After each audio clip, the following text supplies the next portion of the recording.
The town delivered a little bit more hope on an afternoon where everything apart from the result came our way at Kenilworth Road. Unfortunately, we dropped to a 1-0 defeat to Sheffield United. Alongside me to look back on a more promising afternoon is the Lutonian journalist James Cunliffe and town fan Callum Lee. Gents, which idiot's been calling for a back four? That'll be me, yeah, absolutely. We'll reflect on the formation, the game and everything else right after this intro. I believe our supporters are the best supporters in the country. I love this town. I love this town. I love this town. You know what I love about this town is actually you. Everyone in it has got this massive soul. We're Luton people, and that's what we care about.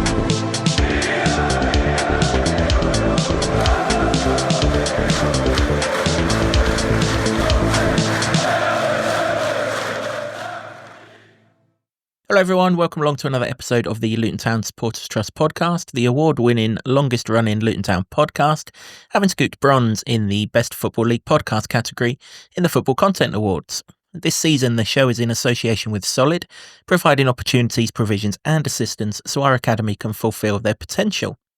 As I mentioned before the intro, we are looking back at a better but ultimately disappointing afternoon at Kenilworth Road on Saturday as we dropped 1-0 to Sheffield United.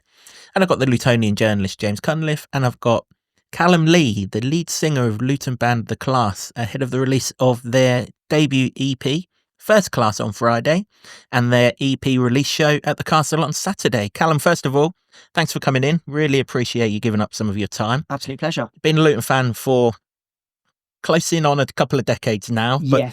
So you've seen the drop of the bad times, you've seen the good times, and now we're kind of on the downturn again. What have you made of it all? Disappointing this season, obviously.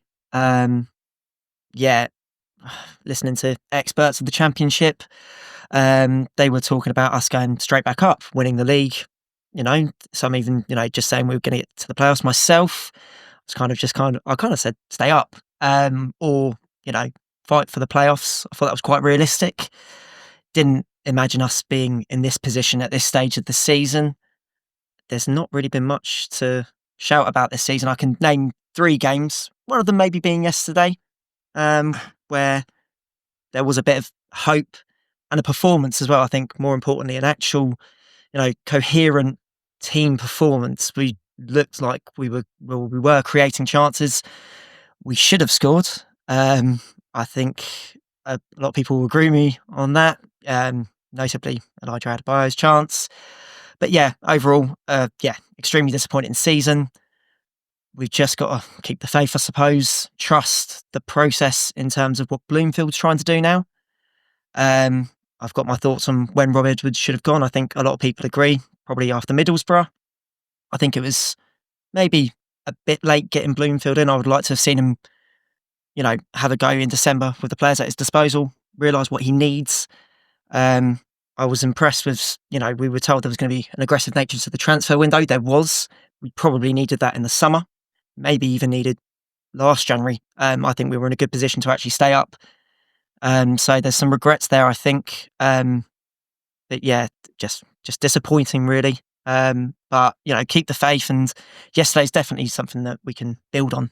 Definitely. Oh, I sound like Bloomfield myself here.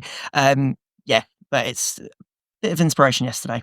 Faith is important, Jimbo, because I think we were losing it after Sunderland. In fact, I know we were losing it after Sunderland. I certainly was. I really do think that long journey really did take it out of me. And to all those of you that picked up on the comments actually about my waffling about confidence and then agree, I think I was on autopilot, and I think the autopilot ran out. So yeah, he was probably right, but it doesn't really matter.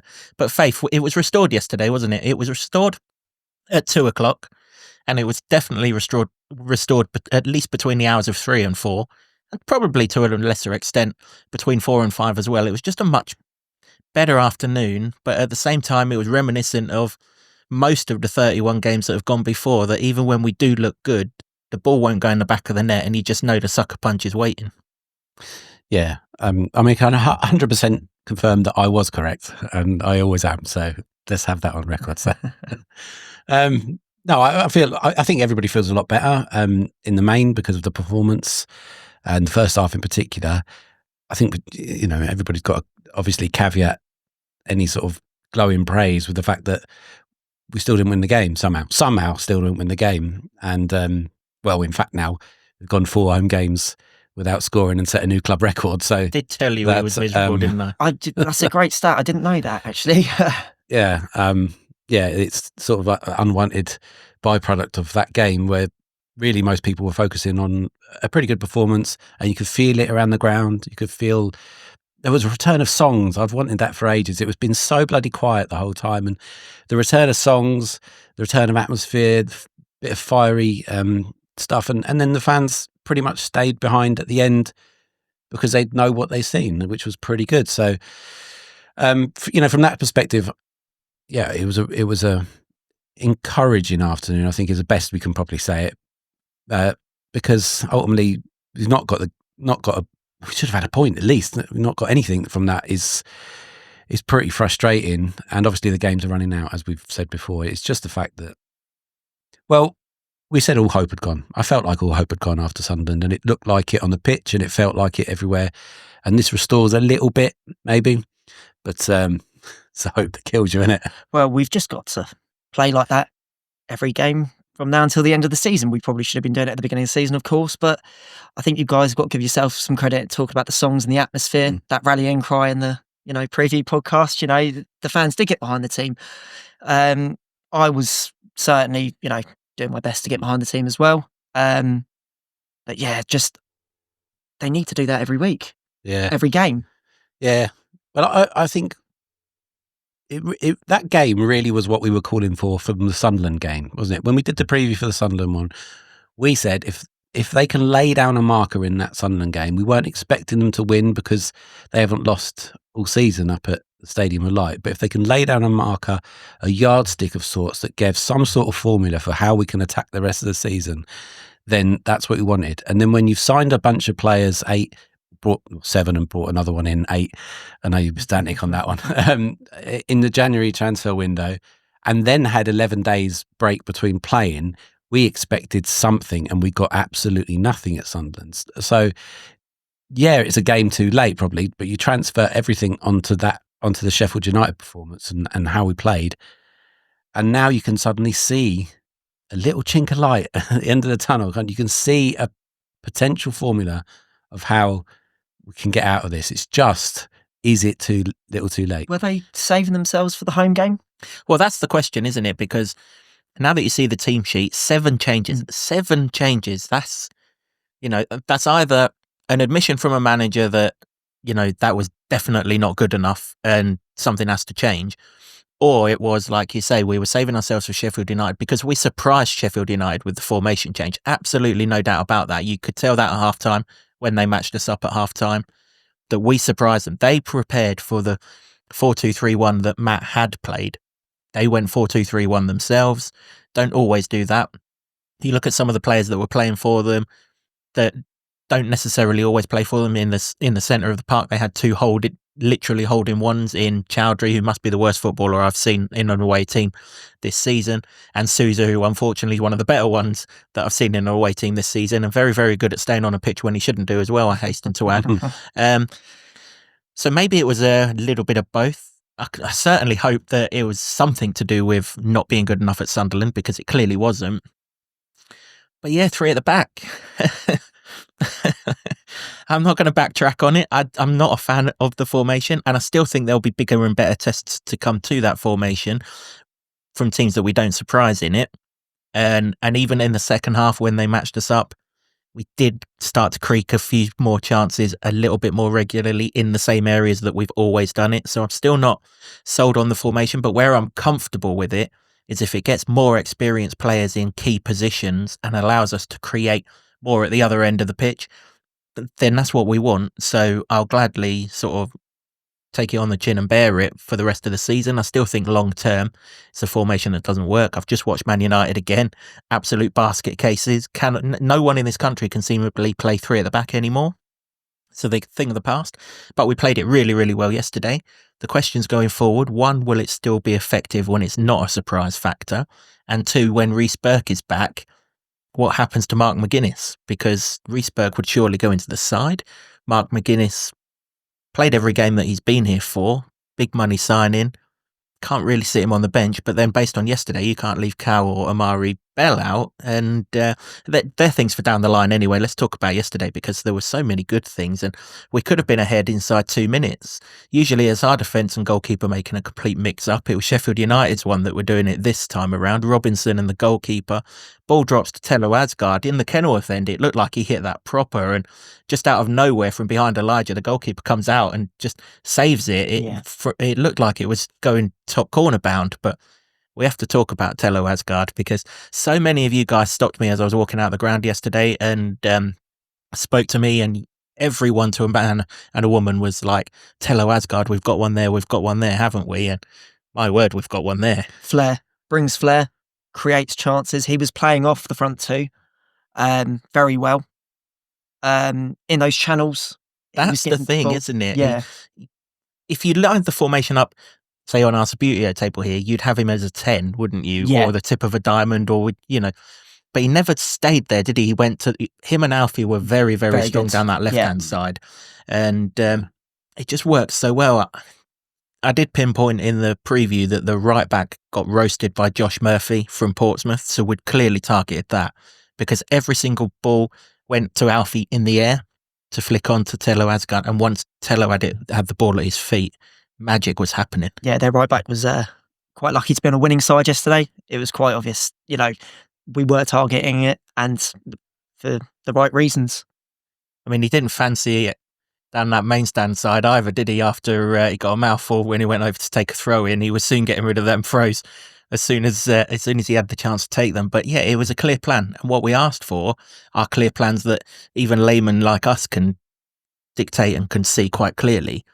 And that was clearly it, wasn't it? We pinpointed Clark, and we should have had an awful lot of joy, because 2 or 3 crosses from that side, which were brilliant, should have been converted. Not just the Asgard shot. Asgard's one that hit the crossbar was from that side. Asgard's cross to Elijah was from that side, and even Liam Walsh's corner, where, after 5 minutes or so, where Elijah headed wide, where he really should have put that on target as well. It was all coming from that side. It was, yeah. Tello is, on that evidence, absolutely mustard. Absolutely fantastic footballer. Just, there's something about just the way he receives the ball, the poise in which he does it, and he's able to go on the attack from that. Completely fearless. Did it a couple of times, couple of step overs, running at defenders. Just haven't had that sort of player committing people. Certainly not in the midfield anyway. And it's a hell of a first 45 minutes for him. And yeah, it's a shame he didn't get his first goal. Decent cross as well. But his little link-ups with Doughty looked like a very good avenue. And Doughty's had a couple of good partnerships when he's been in the side, but obviously he's not been in the side. So that was a joy in itself. And yeah, it was really positive, certainly down that side. The team sheet, I loved that team sheet, to be honest, when it came out. I hope it's ruthlessness as well as a bit of necessity out of bringing some of the big boys essentially back. That's no disrespect to Zach Nelson and Joe Johnson and the like, but they're players that have done it, and I think there's a bit of sense in that in terms of bringing those players in for a fight, because they've been at the club longer. They have it more in their. They've got the experience, haven't they? The championship experience. Yeah. Teams like Sheffield United, even Sunderland, they're very experienced championship sides, and they know how to get the job done in this league. I think Zach Nelson, when you pointed out there, he did struggle second half against Sunderland. He's getting turned quite easily. So it's, you bring in Nakamba, for example. Okay, it's not obviously a straight swap for Nelson, but someone like Nakamba who, okay, he's getting up to speed at the moment, but you could just tell that bit of nous that he had. Even Liam Walsh, to a degree, he's quite experienced championship wise. That was another positive performance yesterday. Obviously, he got man of the match. So that's nice to see as well, considering the criticism he's had, obviously this season so far. I was thrilled when that team sheet came out yesterday. I'm actually quite a fan of the back five. Go on, out you go. Because a lot of our success has come from that. You look what we've got left from those winning sides when we got to the playoffs, lost to Huddersfield, and then when we eventually went up, those players were used to playing that system. Amari'i Bell, Callum Naismith was there before, did it. I mean, how assured did Callum Naismith make the back five and those three centre-backs feel? I mean, Doherty had the freedom to go because he could trust that the job was going to get done. I mean, Doherty's not a player to stay at the back anyway, but if you understand where I'm coming from, it gave those wing-backs the freedom to do that. Callum Naismith, another experienced Championship player, someone up for the fight. When we signed him, everyone said there's a leader back. Obviously Morris has been at the club for X amount of years now. He's always been the vice captain when Lockyer's not been available. You'd probably say Callum Naismith is very close second to that now in terms of a leader and, assuring the side that, that they can play. It's just quality on the ball as well from Callum Naismith, which is apparent. But that was the same with Liam Walsh, quality on the ball, foot on it. Marvellous Nakamba doing exactly what we want him to do, which was tackling people and giving it to the players that can play. There was a midfield. And I know in the early part of Bloomfield's first few games, we had a midfield three that we thought, there's something there. But Krause is gone now, so you have to find a new formula there. And I think, he's probably struck upon it there. Obviously Clark was on the bench, but then out of the team.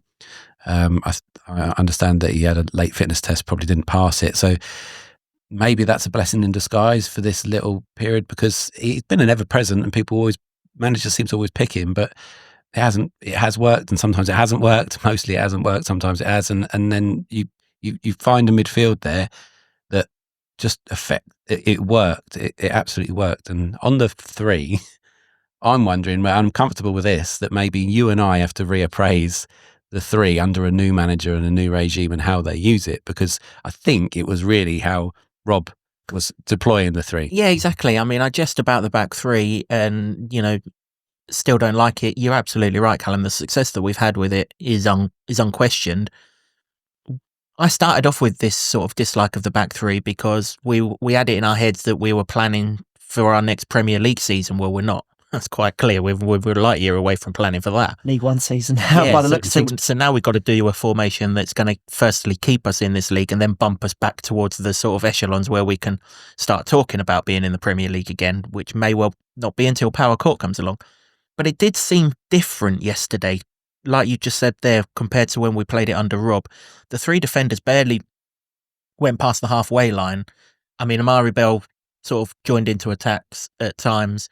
Back to his best. Yeah, he was definitely really was back to his best. But if you go back to when we were doing it under Rob, Tom Holmes would be on the edge of the penalty box chasing a forward, and whoever the right-sided one, Hashioka, Mengi when he was fit, whoever. Yeah, they were also on the edge of the box. There was a lot more kind of, if it breaks down, we're not going to be attacked straight away. There was a bit of a structure to it. Players like Tom Holmes, for example, I don't think he was comfortable in that. He kind of got thrown into that position. I think it was the Watford game he got thrown in. What a hell of a game to be thrown into it.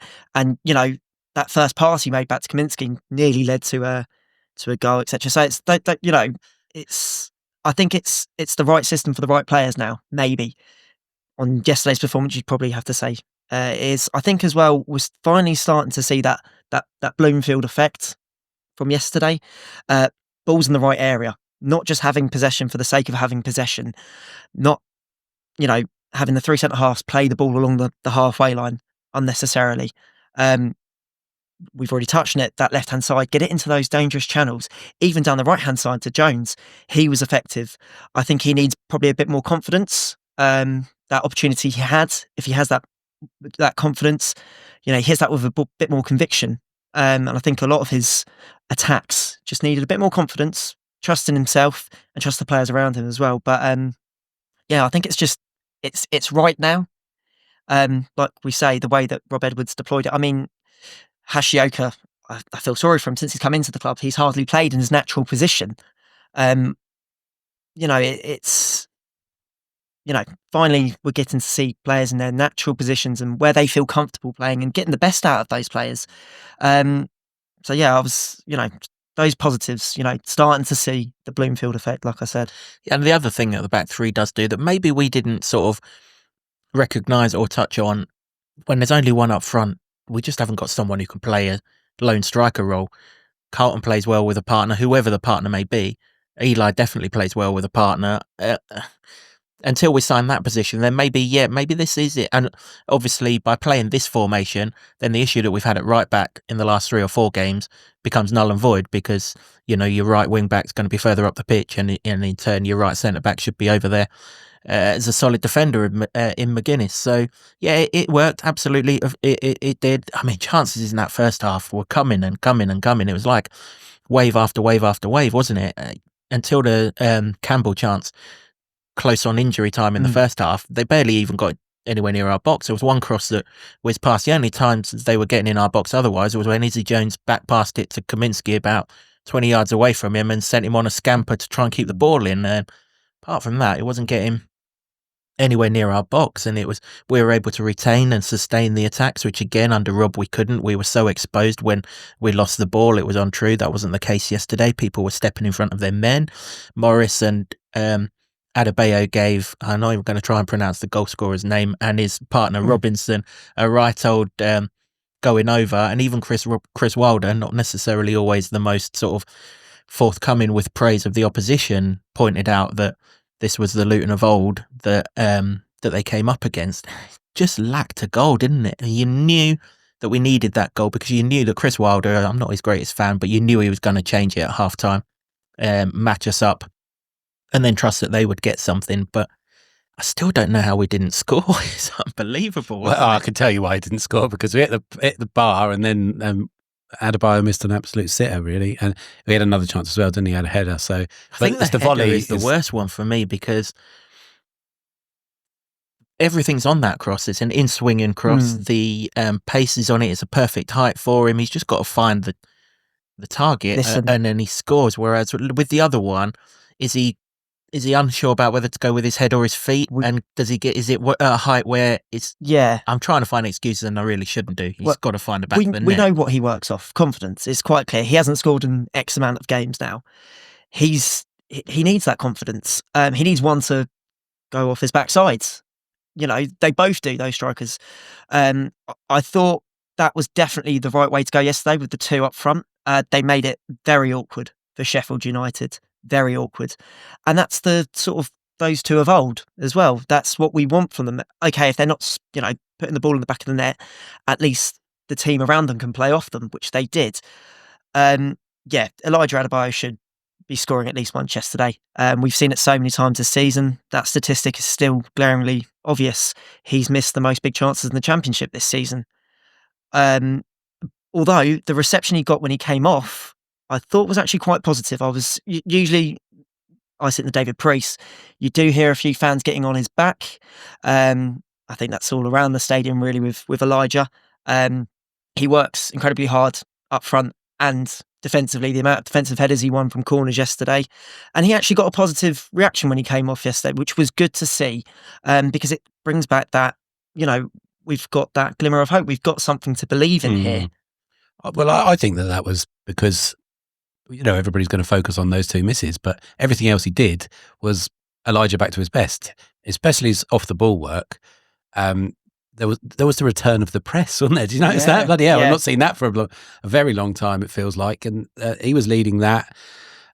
Sometimes his first touch was a bit wayward, but again, these are things that he needs to play himself into confidence in. But if he didn't put that one away, or both of them preferably, we'd be talking about a very different...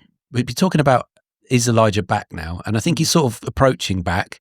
We've not seen him much, obviously, but just needs some everything. goals. Yeah, everything else that he did was good. It's the same as everyone else on the team. There were so many good performances. Just before we finish on Elijah, there was actually a chance yesterday where Doherty actually cleared it up the line, and it fell to Adebayo, and I thought for a second there we'd get a flashback of the playoff final here. There was a real that opportunity for him, but because he hasn't got that confidence still, that's why we didn't see that sort of goal from him. We haven't seen that sort of goal from him.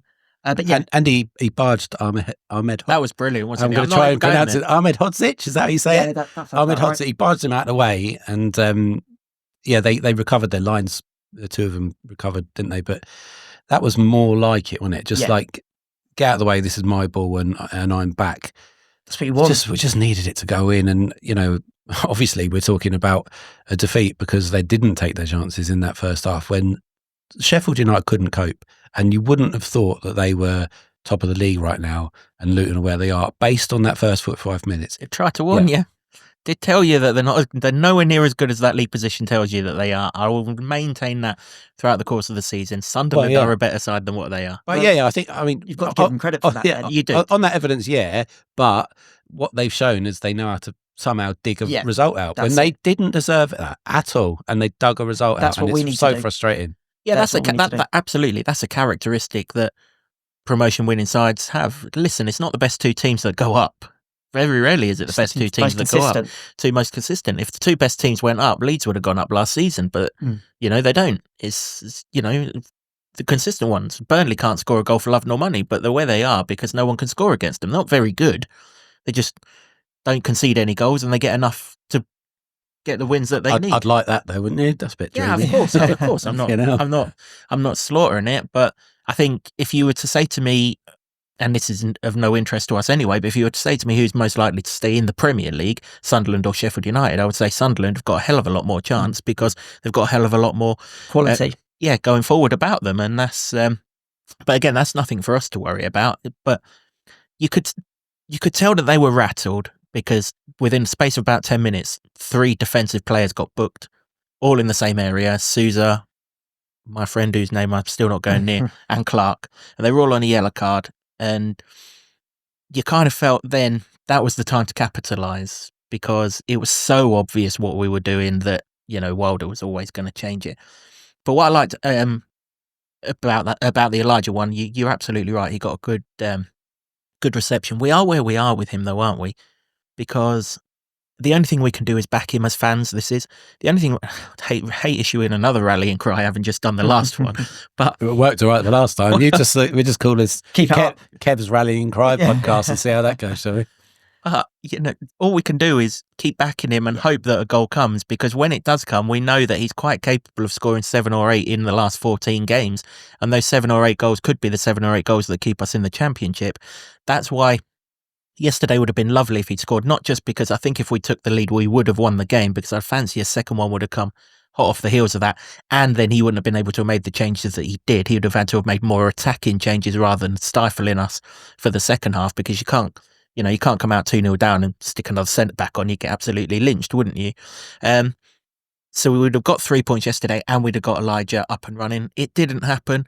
But you know what? After Sunderland and Sheffield Wednesday, it was just so bloody nice to see a striker in the area and a chance actually falling to them, because only one chance in those 2 games had fallen to a striker, because the other shot on target at Sheffield Wednesday was Alfie from 25 yards. That's not a chance. That's just a piece of brilliance. I had one chance in the first 2 minutes. I was like, that's the tone. I know. Set the tone of it, didn't it? And then everybody gets on board. I thought the crowd were a bit more noisier anyway, just beforehand. Yeah. But you still do. I think you still do need a bit of give and take here. Oh, it's a two-way thing, isn't it? It's been a two-way thing at Luton. Even though I was like calling, if it's going to be that bad, it's going to have to be the crowd that digs it out. But I think it was probably both fed off each other. But if you play like that, you will get the reception that everyone gave them. And not just the fact that we're getting chances, we were creating very good chances yesterday. It was easy on the eye. It was actually very nice to see. Okay, probably Asgard has a lot to do with that, because he's got that flair. There was times where you thought he was going to lose the ball, but he actually, managed to wriggle out of 2 or 3 Sheffield United defenders. So we were actually playing really good football as well, which we were. And our best performances this season have been when we've played good football. So just used the ball a lot more, far better before. Sunderland was just endless long balls to nothing, and there was an actual midfield who were playing the ball, running past players. 1-2s were a thing. Did you notice that? It's ridiculous that we're like celebrating this sort of stuff, but we hadn't seen it. Chest was a thing. Yeah, at Sunderland, he'd have had to have been a Jolly Green Giant to have chested anything down. Yeah.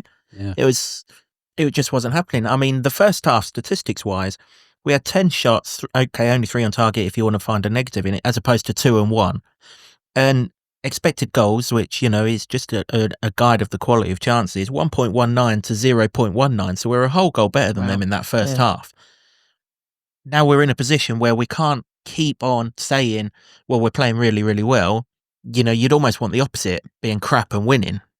Like we've just been done up. We have to say this though, because we haven't been playing well. That's it, exactly, and that's where the hope lies. And also the other caveat is we're not playing Sheffield United in these last 14 games. There's only 2 more games against the top 4, and the top 4 are light years better than anything else in this league. The other 20 are all much of a muchness. Christ, Middlesbrough are well vaunted. They've just gone and lost at home to Watford yesterday, who'd won 1 game in 10 going there, and they couldn't see where their next win was coming from. The Championship, as I've said regularly, is an absolute basket case of a league apart from those 4 teams. So even if we take the 2 games, Leeds at home and Burnley away, out of the equation, and I still refuse to believe we can't get something at Burnley, but even if we do, we've still got 12 games here. These don't man's a concede bloody many goals. optimist. They haven't conceded for The 920 important thing is they don't minutes. score many as True. well. I'm more than happy to take a 0-0 draw from Turf Moor. Oh, okay. Not a You're going for problem. 0-0 is achievable. That's realistic. Nobody's scoring against them, are they? I mean, surely they've renamed them Burnley Nil by now as opposed to Burnley. But anyway, that's by the way. Even if you take those 2 games out, we've got 12 games against teams outside the top 4. That when you play like yesterday, we can score goals against all of them. I mean, Cooper's probably the best goalkeeper in the league, or if he's not, he's in the top 2 alongside Patterson, who funnily enough was the last one that we've played against. That defence is well drilled and organised. It's a whole lot better than it was last season in particular. You're looking at the top 3 as the best defences in the league. The numbers show you that quite clearly, so we're not going to be coming up against them. In fact, we're coming up against the worst defence in the league on Wednesday, so it'll be interesting to see what we can do against Don't say that. I'm here for facts and numbers. I can't hide from them. And also, they're 2 central midfielders. All right, take away Chowdhury. I mean, he must have just had an off day. He can't be that bad every day of the week, can he? But Sousa in particular is one of the best defensive midfielders. We're not coming up against that quality very often for the remainder of the season. We're coming up against sides that you can get at and get something from. So where we wanted the performance and the plan and everything else at Sunderland to take into the Sheffield United game, we didn't get. Funnily enough, we're just a game down the road. We've got that now. That's the blueprint. That's the performance level, and that's the strategy. That's that yardstick you were talking about. That we have to Absolutely. go at Wednesday, particularly on Sunday and Portsmouth. And all of a sudden, okay, let's say we lose the Burnley game, right? League table says we're going to. All of a sudden, Middlesbrough at home doesn't look quite as hard as what it did do. They seem to be a bit of a mess. Inconsistent. Few fans all on of a sudden. social media are calling for Michael Carrick's head now. I've watched a couple of other Championship podcasts, Benjamin Bloom in particular. He did a watch along when they played against Sunderland, and there were Middlesbrough fans saying, how long's Carrick got left? Is Carrick under pressure? And all this, that and the other. I mean, to us, is he under pressure? What the hell are you on about? But that's where they're at. All of a sudden, of these next 6 games, if we play like we did yesterday and put that ruthless streak on the end of it, and it's that we've missed all season, that Bloomfield and his coaching staff have got to encourage out of them, and we can help as well by not getting on Elijah and Morris's back, by encouraging them. If he misses a chance, get up, applaud, keep going, etc., etc. And who knows, hopefully they'll get a goal.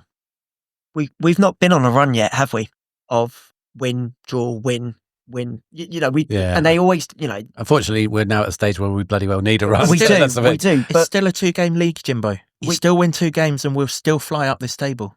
everyone says it. You go on a run in the Championship because you have Saturday, Wednesday, Sunday in this case this week. Okay, we come away with nothing from yesterday, but you'd definitely say if we play like that over the next 2 games, you'd say we're certain to get something. Wouldn't you? Yeah, that's the thing. We've got a chance. If you play like that for the next 14 games, you've got a chance. If you play like you did against Sunderland, they're dead. That's it. But they don't need us to tell us that. They're not stupid. They know Sunderland wasn't good enough. It was obvious. It was seven changes tells you. It was that bad. Well, also, I think Liam also referenced it as well on the club channel, and he was sat there watching it, wasn't he? Yeah, but also that after that game, Bloomfield said he's learnt a lot. He's clearly learned that he's going to just be ruthless, and he can do that because he hasn't got that long-term relationship with the players now. He can come in and just say, right, no, you didn't play well, so out you go, or you're not experienced enough, so we've got somebody else in that currently is, and that's just it has to be that ruthless for this, because you can't rely on sentiment, you can't rely on anything other than who's going to be tip-top for that game. And because the games are coming thick and fast, you need to make those changes, I suppose, as well. You need to keep these players as fresh as possible, so they're fit and raring to go for the fight, because this is a fight we've got on our hands now. I think the position we're in, I think, is it if we stay up now, is this going to be more impressive than when we stayed up in that COVID-stricken season? Not for me, because the players are better, but and the situation isn't as dire. I mean, if we win on Wednesday, we're level with Hull, aren't we? After the squirrel and that incident yesterday, which still tickles me. If you've not seen Norwich's equaliser, I do recommend that you watch it. For some reason, the whole left back chases a squirrel rather than the football, and opens up a passing lane for the Norwich guy to go in and score.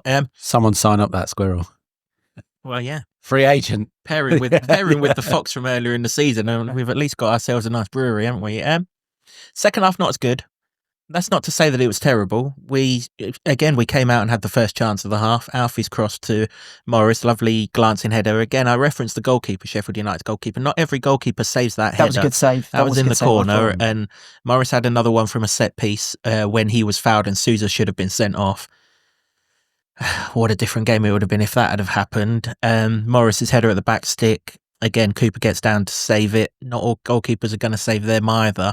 Okay, they had chance the other way. How Brereton Diaz doesn't score. I mean, Millie Ali's looking at that and thinking, Christ, thank God it's not just me that's missing from a yard out, isn't he?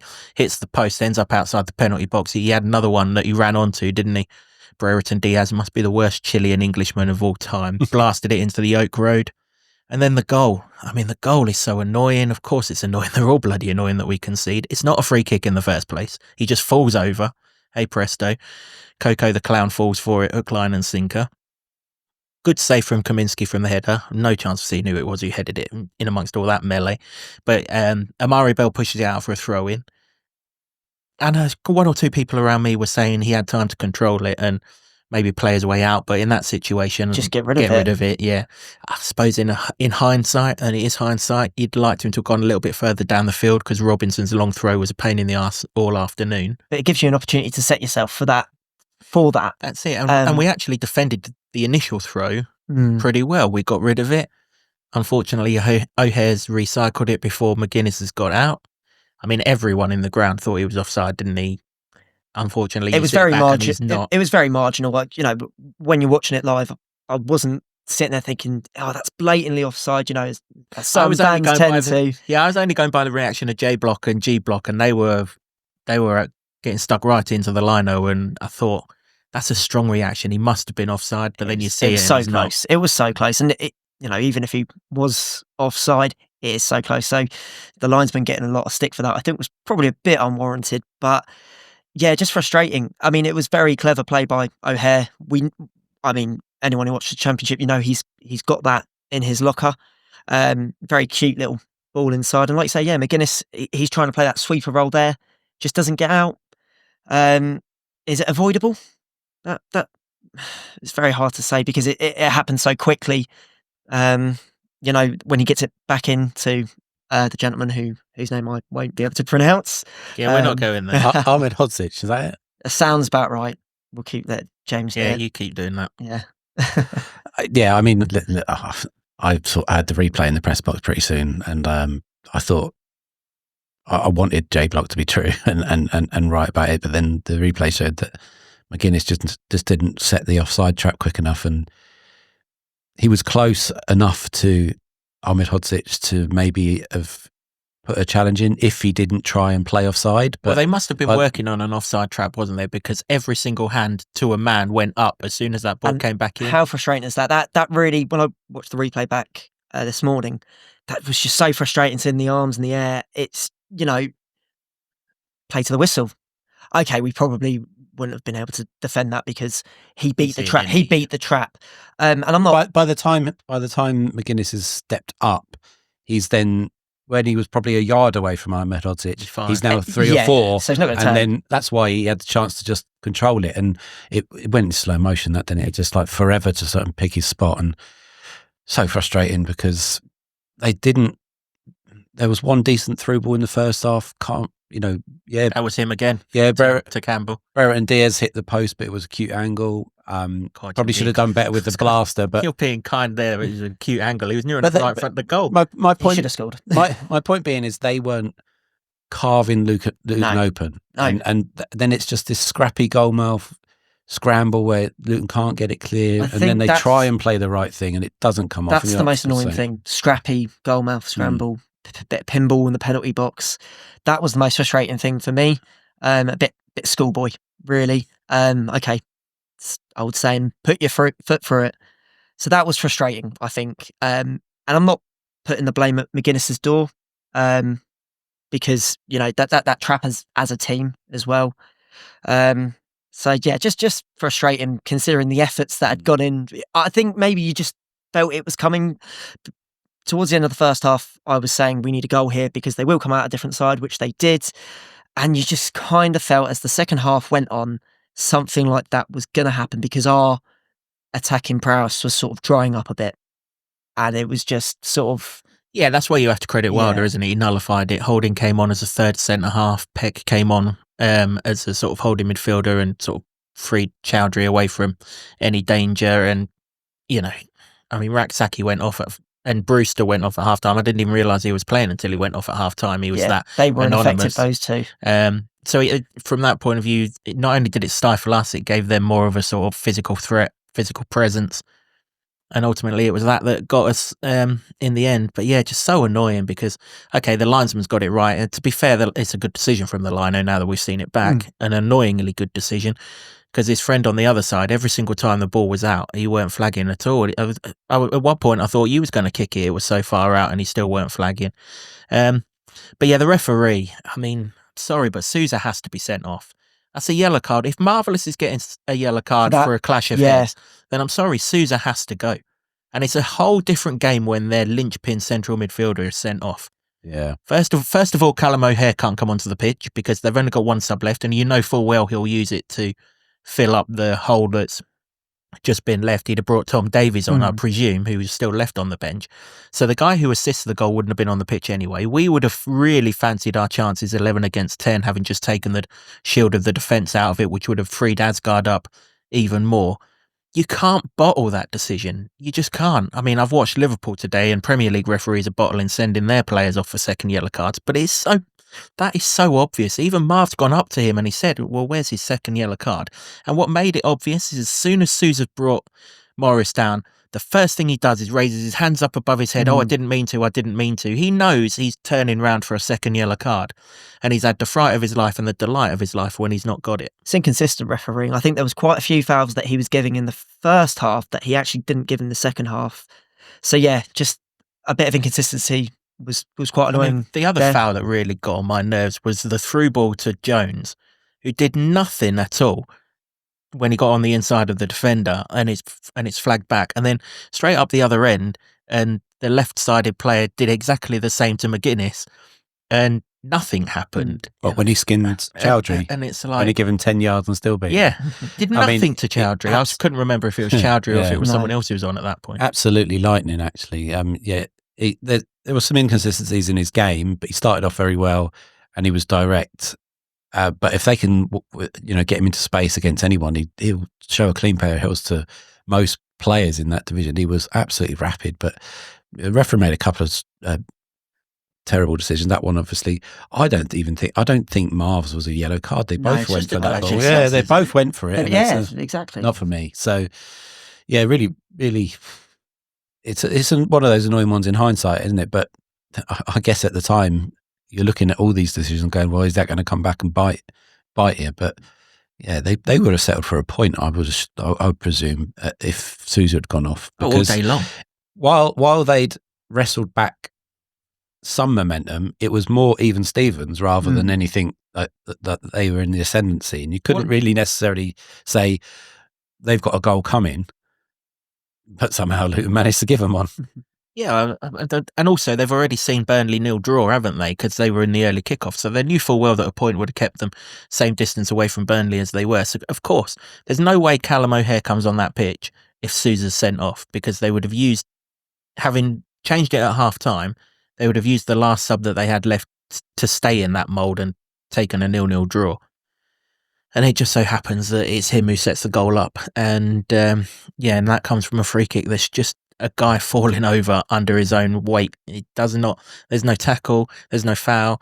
Alfie looks at the lino and has a conversation with him and then comes away laughing his head off. I don't know what the linos told him, but it's obviously nonsense because Alfie wouldn't react like that. And it's just, when you're in this position, you need things to start going your way. Yes, we need to make things go our way, but you also need the odd decision here or there to go your way.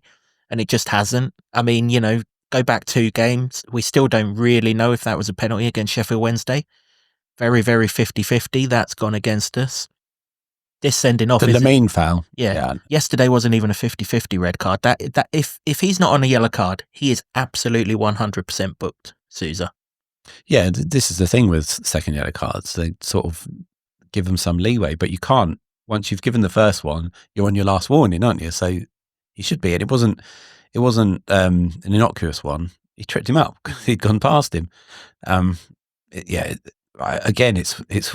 You could argue also it's one of the decisions that bigger clubs get that smaller clubs don't, or high-flying teams get that relegation ones don't. And I think when I watched it, the Sousa, his intention was to get the ball. It was. I think he was just unlucky in the sense that he was just a bit too late getting there. But that's the principle. He was late. He trips him up. It should have been, a second yellow card. But that's the way it's sort of going at the moment. At least talk about things going our way. At least we're trying to control that for ourselves now. We're trying to, from yesterday's performance, be on the front foot and try and make things happen ourselves rather than relying on those, bits of luck or the rub of the green that we don't seem to have got so far this season. Well, you could probably say maybe the 2 late goals against Derby and Stoke at home. Maybe that's that rub of the green we've had. But just one of those things. I feel you're going to get those sort of decisions in the Championship if they're happening in the Premier League, like you said. Yeah, it's just annoying, isn't it? That it's so Blatant. and impactful on what follows straight after. But I mean, the main thing is we've put ourselves back in the fight because we'd completely taken ourselves out of the fight after Sunderland, hadn't we? There was, we'd withdrawn from all sort of everything, all characteristics that suggest that we could stay up, that we're in a relegation battle, had been withdrawn at Sunderland, but they came back yesterday afternoon, and that's a positive. And as I said, we've got fixtures now that we can build on. Matt said himself, that's the baseline performance level now. You drop below that and your standards are slipping. You have to be at that level and probably better. I think it's fair to say. I think there's still room for improvement. Of course there is. First time back in a back 3 since before the new year. Can't remember. Swansea, wasn't it? Swansea away was the last time we were in a back 3. It's a whole lot better than that because that was pitiful as well at Swansea. So positives are there, but we want the results. We need the results. But the good thing is teams are still waiting for us. If we win on Wednesday night, we're level with Hull, who are 4th from bottom. We're going to set up a monumental clash down there, which you've already given us 3 points from because it's after the international break. So, those who've watched previous podcasts, Jimbo's absolutely hunky-dory at Hull because we don't lose after breaks. Ignore Sunderland. Yeah, the international breaks specifically. International breaks. We've still got that one to hang your hat on. We've modified it slightly. Yeah. Sometimes, was it damned lies and statistics? But yeah, we're back in the fight. Everyone I spoke to leaving Kenilworth Road yesterday, they shared my pain after Sunderland and they share my optimism after Sheffield United. Of course, we need to transfer it into results. We do. But what we offered at Sunderland wasn't going to give us anything. But now we've got a little semblance of, here is what we can do. That was Luton yesterday. And we haven't been Luton for far too long, really. Yeah, since Watford. Yeah. We haven't been like that, certainly at home anyway. But that's the thing, isn't it? That we'll just listen to the way we're speaking. We're far more buoyant about it, even though it's a defeat. And again, for the people that want to completely pick that apart, we lost, we understand.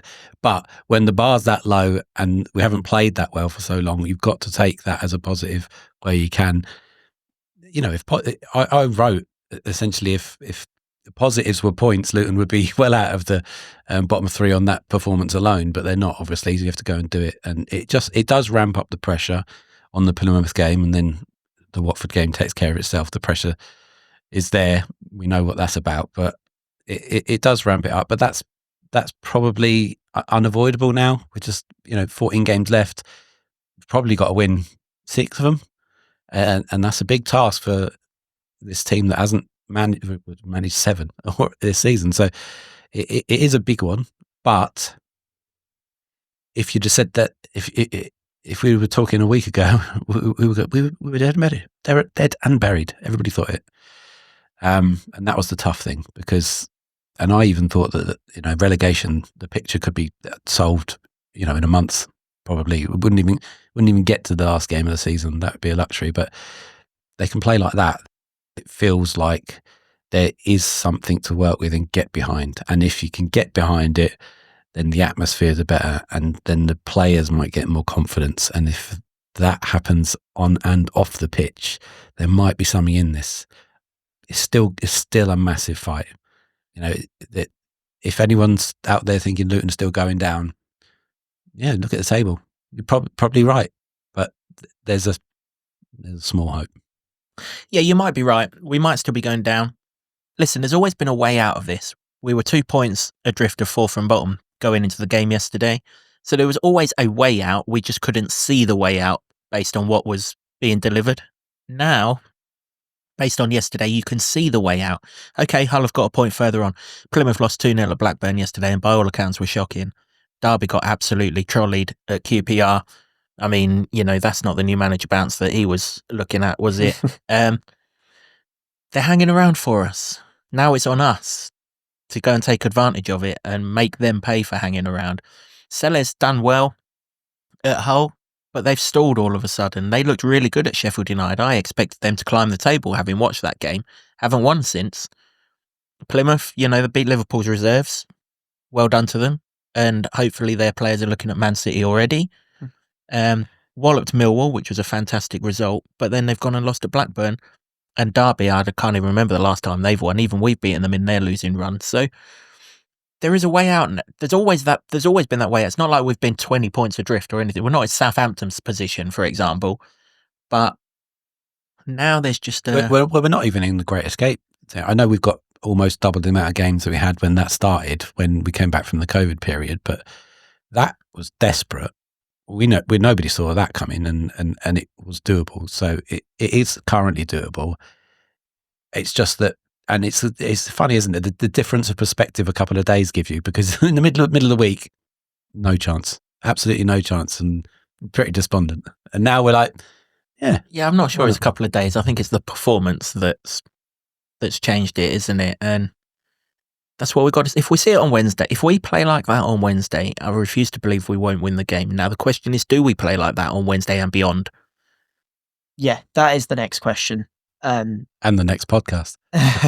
Well, yeah, we will cover that, funnily enough, when we preview that game. But I just want to see that more often. That's the thing, isn't it? We want to see it more often. Or we have to see it more often. The situation dictates it now. There's no waiting for the next day. The next day has to start on the next day now. And if it does, I remind you of Cal Naismith's comments after Sunderland. He's firmly of the belief, and he's a wise old owl, Cal Naismith. His football intelligence is better than anything I've seen in a Luton shirt for a good deal. I'm not talking ability, I'm talking knowledge of the game and everything else. He says one result will snowball this, and he's been in relegation battles before at other clubs. He knows what he's talking about. So if we can get that result on Wednesday, not only does it damage Plymouth further, because they're going to be coming here thinking this is our time to get out of it as well. It's a game that both of us are going to look at and must win. I forget all that nonsense. Matt's going to call it just another game to the players, but everyone knows it's not. Everyone knows what it is on Wednesday. Let's get that win there. Let's go down there, back it up. They're nothing special. And then we've got Portsmouth at home. All of a sudden, if we do get that domino effect of result, we're going to Burnley as a free hit, really. The voices that we've heard from in the last few weeks aren't the same old faces put in front of the camera. Your manager, Carlton Morris. It's been Cal Naismith, who you've just touched on. Alfie Doughty's even said it himself. So it sounds like the players are buoyed and they feel they can stay up. That it's not just about feeling that you can stay up, it's about being ready for this fight that they've got now, that they need to, the survival instincts need to kick in. Looked like they kicked in yesterday, so they just need that more often, like we're probably going to say a number of times, we need this more often, not just for the sake of us, but for the sake of themselves. They want to be playing Championship football at a minimum this side. They deserve to be pushing towards the top of the table. They've done it in previous seasons. Maybe there's just still a hangover from last season. You guys have probably touched on that numerous times. I mean, I've had hangovers though. Yeah. they've never lasted No. like the entire year. Give it a while. You're getting on a bit. They soon will. Yeah, that's true. They do. They're 3-day hangovers these days. But no, but the thing is that they know it, and we all know it, that team should not be anywhere near where they are.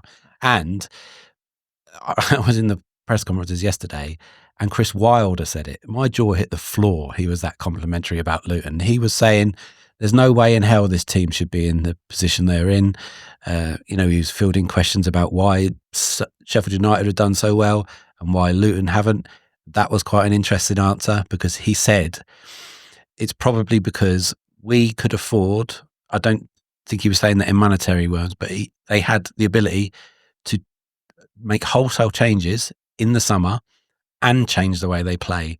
So new players, new way of playing, fresh impetus. It was the same with what Scott Parker was talking about with Burnley when they came down and trounced us on the first day of the season. That's what he was saying afterwards. And this is probably where the frustration is for Luton fans, because yes, they're still talking about 2 very poor windows, and they're right in that. And when another manager says that's probably why Sheffield United were doing well, you can fill in the gaps there. It's a big question, but why is that the case for us? Why didn't we, not overspend, but why didn't we look to invest in the squad that we had even January last year?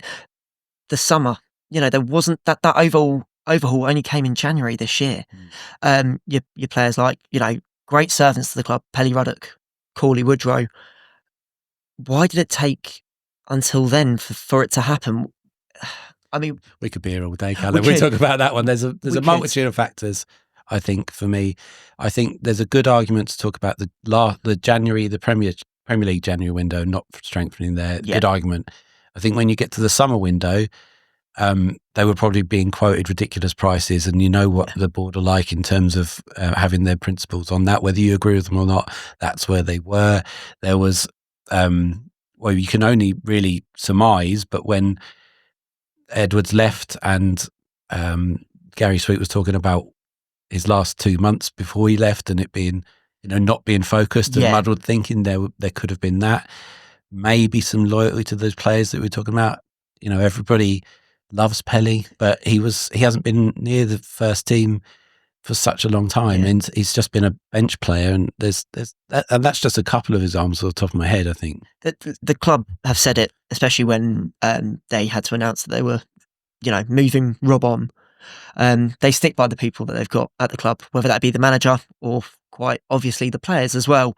So that's probably where it lies. It's they like the people that they've got around them, not because they're blowing smoke up their arse or yes people, but because they're good football people and good people probably. Yeah. Well, also if you take it back to the comparison between Sheffield United and Luton, whatever you want to say, they are still a bigger club with deeper pockets, and they've got more money, and they can, and they'd bought very good players. Like, they were terrible in the Premier League, and even Wilder admitted that. It's not just me saying it, but the table doesn't lie. They were terrible, but they did buy players like Gus Hamer, who's a top operator in the Championship. We bought Ross Barkley, and we all knew if we went down, Ross Barkley was never going to stay, and he was such an important player, and they weren't able to replace him, but they did try. And they bought Baptiste and Walsh, and they were hoping, they knew both of them were injury prone, and they were hoping one would be injured and then the other one wouldn't, and they could swap injury like that. There was a lot of that last season as well. For them both to be injured at the same time or suspended didn't help momentum. And then, what has happened. I'm not saying that they would have filled the void or anything, but on that side of things, it feels like that's easy now. We even saw Shandon Baptiste on a pitch yesterday. Can you believe that? So, hopefully we give some more options now in that area of the pitch. But Yeah, it was quite interesting to hear that side of it, because we'll all be wondering forevermore why it's gone wrong so much here, and there's just so many different ingredients into that melting pot. Yeah, we will. And listen, the season's been a mess. There's no getting away from it. It has. And hopefully in the summer we're in a position where we can address what went wrong still in this division. But in order for that to happen, we've largely got to forget what's gone before and just concentrate on these 14 games as a whole new season. Our season starts on Wednesday night, and it does. And we've got to find 3 more points than the 3 teams immediately above us over those 14 games. Absolutely doable. For all that we've been crap this season and everything's been an absolute mess on and off the field in terms of the football situation, we're not adrift. We are still firmly in control of our own destiny. So it's up to us all to put that behind us and control it from here. Saturday was a clean start, and let's go and do everything we can in much the same way that we basically parked everything pre-COVID, during COVID, and started again after COVID. Yeah, 100%. It's not going to be the rallying cry in the vein of yours, but I would just say to everybody, the inquest. No one can do it quite like that. Well, I just add. Steady on. The inquests can wait. Absolutely, Put the inquest for May the 15th on the shelf or whatever it is. and wait. Yeah. Okay, right I'll now. wait. We'll have you back on in May. And Yeah, we'll do it yeah, then. fantastic. Yeah, I think that's just how we've got to approach it now. And everything yesterday was a formula of how you can do that. On the pitch, it was. In the crowd, it was take what we had there and put it into the next 14 games, and then we'll see where we are. Yeah, the key thing is I'm looking forward to our next game. It's been a while since first of all, it's been a hell of a long time since I've enjoyed watching Luton. Just has. It's what I do. I go to every game, and I still go to every game. It's my choice. Absolutely. I get all of that. But it's been a while since I sat there and I really enjoyed a Luton performance. Probably was Watford or Sunderland. Sunderland at home it for me. was the last time that I've really enjoyed it. And it's been equally as long for the last time I've looked forward to a game. Maybe I looked forward to Sunderland away from the point of view that we highlighted, Jimbo, that we thought we were going to get a plan and everything else from there. So maybe, but this time I'm really looking forward to seeing what we can build on from Saturday on Wednesday, and hopefully it all goes well. That's pretty much it for the football side of things. But Callum, we haven't just got you on because you're a Luton fan. You're obviously a local musician. Big concert and big week actually. Yeah. So tell the listeners and the watchers exactly what's going on this week, how we can watch you and everything else. And my word, you've picked a brilliant week to lead up to Derby Day with. I know. Well, thank you very much for giving me the platform to do this, guys. I do appreciate it. I'm in a local indie band called The Class. We've been going for around about 5 or 6 years now. Started off as a local covers band, and we started writing original music about 2 years ago. And finally, we've got an EP to release, our debut EP. So that will be available on this Friday, the 21st of February. And then we've got the EP release gig in Luton at the Castle. Great venue. Yeah, great venue. I'm very lucky to have played there before. James, I know you've got links there as well. I know you enjoy it there as well. Really looking forward to that as well. It's going to be a great celebration of where we've come to so far as a band, a celebration of not just us as a band and the EP, but a celebration of bands in Luton, I feel as well. It's been great, the support we've received from yourself and people at the Castle, other local venues. It's been great, and it's kind of a celebration of local music in Luton, I feel. So we're all from Luton, the band, all 5 members. Hello, Aaron, Sam, Jamie and Kieran. We're really looking forward to it, and the EP will be available on Spotify, Apple Music. We will also have physical copies on CD, which will be available at our gigs as well. We're hoping that we should have some copies available on Saturday. So that's Saturday the 22nd of February at the Castle. If you go into the show notes, there'll be links to the tickets, and then, well, the EP's not out yet, but we can link you to their Spotify page and everything like that. So everything you need to know about them will be on there. The artwork is there. That's behind me. That's very nice. And speaking to somebody that's been knocking around Luton music for 20 years, Showing your age there. very much showing my age, as these grey hairs can attest to if you're watching on YouTube. But this show comes off, and these boys have sold out the Castle before. I've been there, but it comes a couple of weeks after Independent Venue Week, which was an absolutely roaring success for Luton. So all you YouTube videos, I'm looking down the barrel at you. There's something going on in Luton in terms of music, and it just needs you to get down there and support it. So get down there for this Saturday and see these boys. Social feeds that we can follow you on? On Instagram, it's at @theclass_band. We've got TikTok with just the Class Band, and then we're still on X as @theclass_band18, and we're on Facebook as well as The Class. Yeah, follow them on there as well, because they've done some funny videos on there. They did like a transfer deadline day video, which is quite funny. I've encouraged them already to do more of that. Any Luton related songs in the pipeline? Fellow Luton musician Matty Ram as well. He's got his song about Pelly Roddick as well. So if we could emulate that, or even get something like that, maybe I'll have to speak to the other members of the band. Although we're all from Luton, they have other ties to other clubs as well. Not that team from down the road, so don't worry about that. But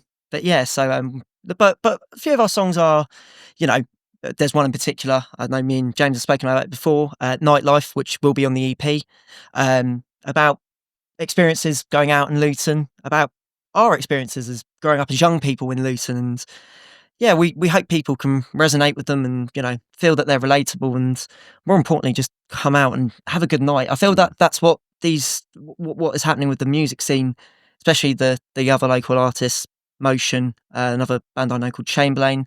There's young bands coming through, and it's giving people, an opportunity to go out in Luton and enjoy a night out again. And I just feel that, that's important, especially as a young person. And I'm sure it's, Lutonians would be sort of glad. I hope they're glad to see that as well. Yeah, it's been a long time since it's been a good crop of Luton bands out on the scene, and get yourself down to the Castle. Well, get yourself down to the Castle regularly anyway, because they're turning that into a music venue. So it's quality. Yeah. And of course, speaking of music venues, there's one going up at Power Court in the not too distant future. So Gary Sweet, if you want to give us a call, we'll do the opening show. There you go. Absolutely, yeah. Unsurprisingly, I spoke to these boys as well, and there'll be an article on the Lutonian.com about them as well. So we'll put that in the show notes and all. That's all the plugs from Jimbo for this episode. Local music scene's thriving. Callum and the band and everything going really, really well. Wish you all the best with the EP. Thank you. Have a great night Saturday night. I mean, hell, what a weekend. Saturday night down the Castle. Sunday lunchtime beating them lot. And he's going to be with us again for the preview podcast. He is indeed, yeah. He'll be with us all week long. If you want tickets, in the show notes, and have a good time Saturday night. Yeah, all the best for that gig. Thank you very much. And the album. And thanks for joining us for this Pleasure. review episode. Speaking some sense as well, which him and I don't always get. Fair to say. Correct scores. No, it's not happening.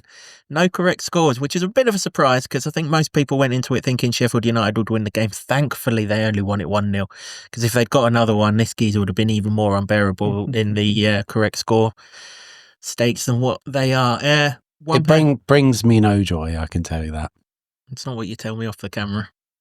He's doing me absolutely dirty. I've never said that at all. Do you have a wager going on at all? No, we don't. we definitely do not. In a season that Luton start winning some games, I'll put a wager on. But I never predict Luton to lose, so I'd have done my dough already if we had a wager going. We've just got a nice little graphic that it's right here. It's up here. Yeah. And speaking of graphics, not too much change on the leaderboard for this week, but I have got it up to date. There was no 3:30 a.m. finishes or anything like that. So here's the leaderboard after the Sheffield United game. Again, well done to Claire, still staying out in front. But the chasing pack's starting to close in. So 14 games left, and all could change there, as it could between you and I, if the town can start winning. Well, we all want that. Yeah. Bloody hell. Let's hope it happens. Yep. That's pretty much it for this episode of the podcast. Thanks to everyone who came out to both myself and James yesterday, shared your thoughts on the podcast. Yeah, I know the Sunderland one was difficult. It's difficult for us to record, let alone for you guys to listen to. Unfortunately, there was no way of dressing that one up, but we've been a lot more positive about things here, and hopefully we can be a lot more positive about the 14 games that there are to come. Thanks. If you haven't already subscribed, please do subscribe wherever it is that you get the podcast. We're not overly sure when the Plymouth review is going to come out this week. It's half term. I have a big family birthday this week as well, and this game's been rearranged quite late on in the day, so we might be slightly late with that review episode. But if you subscribe to wherever you get the podcasts, you'll get a notification whenever it is that it drops. Won't be too much later than normal, but it might be slightly later than normal. Hopefully just a few hours, if that. But yeah, that just subscribe. How many times do we have to bloody well tell you? Subscribe and you'll get the notification. Absolutely. Yep. Thanks to the Barber Club and Lower Level for hosting our studio, to Sean Grant and the Wolfgang for our intro music, and to Ed Smith Creative for all the designs that you see on set. Until next time, from Jimbo, from Callum and myself, come on you Hatters, we can still do this. I believe our supporters are the best supporters in the country. I love this town. I love this town. I love this town. You know what I love about this town is actually you. Everyone in it has got this massive soul. We're Luton people, and that's what we